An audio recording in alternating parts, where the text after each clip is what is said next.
We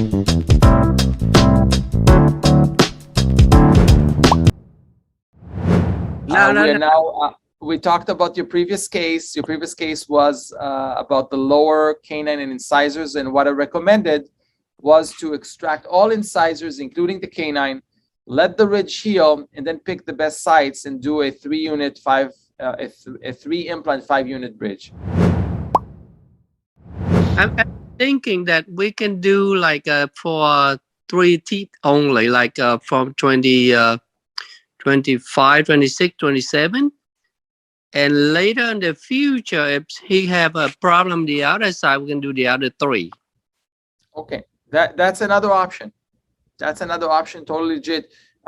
Find out what happens when you extract these 3 teeth, 25, 26, 27. Right. See the morphology of the bone. Maybe the bone will generate itself in a maybe more ideal way that compared to what I think. And then it's a possibility. And then you replace the other ones. But always set up yourself, your treatment plan for future planning, future replacement of the other ones. So, for example, you place those 2 implants to replace 25, 26, 27.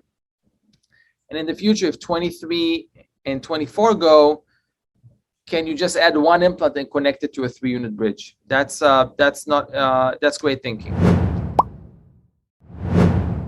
Right. What is the vertical bone that we can make on that? In my hands, very little. But with GBR, with distraction osteogenesis, with blood grafting, you can get up to 5, 6 millimeters. I never claimed that I can do that, but I've seen cases done. I heard about they call it spongy bone strip. Does it work? Yeah, it does work. Okay, but not for vertical augmentation. Right. How long does it take for that to completely develop? I don't know the answer. I just don't have the experience with this material. Are you talking about vertical augmentation? Right. Yeah, the vertical augmentation, it's the challenge, regardless of the technique, is the soft tissue to cover it. But vertical augmentation in general, you have to wait up to 8 to 10 months. In most cases, it takes a long time to heal, because you don't want to go in with implants prematurely. But in this case, it looked like he got a lot of soft tissue.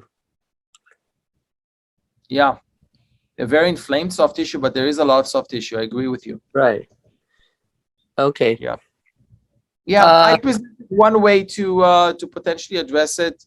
For vertical augmentation, even more so, you need to be more aggressive with the removal for vertical augmentation, because the flap extension is much larger. The need for proper space maintenance. So for vertical augmentation, if that's something you wanted to consider, you definitely need to extract more the other incisors to have just more freedom of soft tissue to cover, more freedom of the mesh to be fitted, and and just more vascularity, which is not coming from the teeth. So in this case, should I use the collagen membrane with the titanium support? Are you talking about vertical augmentation? Right. For the previous case, my suggestion to you, if you wanted to do an augmentation, you should use ideally a titanium mesh. Okay. Titanium mesh, or tenting screws. Okay. Dr. Pham, have you done verticals before? Augmentation? I did once before I used the titanium mesh from Hyosin. Uh-huh. The one that they screw in directly into the implant. Oh, yep. Okay. How did it go? It worked pretty good. Dr. Pham, are you prepared if it doesn't work? To to deal with the complication and the loss of time and material that you use, if for example it doesn't work, if you try to do that vertical augmentation? Is that something? Because some patients, you know, depending on your relationship with them, depending on Ziv says, do most of your cases simple and maybe like a certain percentage a little harder, but keep that percentage low just so that you don't, you know. Basically, I kind of like the challenge cases to improve my skill. Doesn't matter if I fail. That's a great. You know, it's exciting. It's exciting to do challenging cases. Yeah. Right. But he's the person is very friendly. He's okay. If I could go to something else. So that may be a great case to start doing something more advanced. And, you know, if it doesn't work out, you can always resort to the other treatment plan. I think that's okay.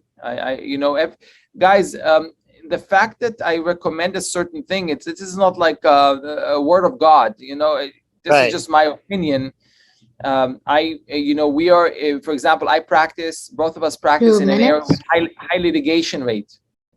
So, you know, we go very safe and we don't want to have a lot of retreatments. I say, you know, 80% of your cases should be, you know, predictable, simple, then about another 10% more difficult, 10 to 15% more difficult cases because, you know, we're already getting to, you know, at a specialist level or you're getting, you know, high expertise. And the 5%, that's like really super uber challenging. But everybody has their own, you know, tolerance to failure, and sounds like you have a great patient to work with.